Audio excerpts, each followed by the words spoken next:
السلام علیکم دوستو، میں ہوں ایوب جلالانی۔ آپ سن رہے ہو ایک بہترین کہانی یہ کہتی ہے کہ چین کی یہ حکایت مجھے بہت اچھی لگی۔ اردو ترجمہ پیش خدمت ہے۔ فرض کریں آپ کے سامنے چائے کا ایک کپ رکھا ہوا ہے۔ اس میں شوگر تو ڈال دی گئی ہے مگر ہلائی نہیں گئی۔ کیا چائے پیتے ہوئے آپ شوگر کی مٹھاس محسوس کر پائیں گے؟ نہیں، ہرگز نہیں۔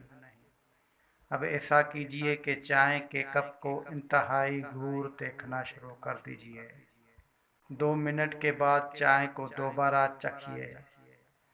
کیا ذائقہ میں کوئی تبدیلی نظر آئی؟ کیا کچھ مٹھاس کا احساس ہوا یا نہیں؟ بلکہ اب تو چائے ٹھنڈی بھی ہونا شروع ہو چکی ہے۔ ابھی تک تو چائے کے مٹھاس ہونے والی کوئی بات نظر نہیں آ رہی۔ اب ایک آخری کوشش اس طرح کیجئے کہ اپنے دونوں ہاتھ سر پر رکھ کر چائے کے کپ کے ارد گرد چکر لگائیں اور ساتھ ساتھ اللہ سے بھی کرتے دعا رہیے کہ آپ کی چائے میٹھی ہو جائے۔ ارے یہ تو اچھا خاصا مذاق لگ رہا ہے، بلکہ شاید پاگل پن۔ اس طرح اور تو کچھ نہیں ہوا، بلکہ چائے بالکل ٹھنڈی ہو چکی ہے۔ میٹھا تو کیا ہونا تھا، اس نے پینے کے قابل بھی نہیں رہی اب۔ جی ہاں، اور بالکل اسی طرح ہی ہماری زندگی ہے، چائے کے ایک کڑوے کسیلے کپ کی طرح،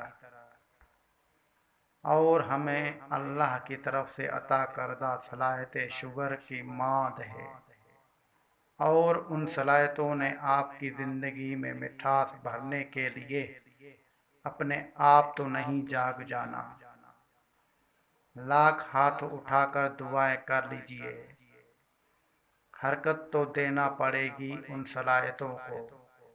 اپنی صلاحیتوں کو بروئے کار تو لانا ہی پڑے گا آپ کو، لگن، محنت، جذبے اور خلوص کے ساتھ، تاکہ زندگی چائے کی طرح ایک میٹھی اور پرلطف کپ کی ماند ہو جائے۔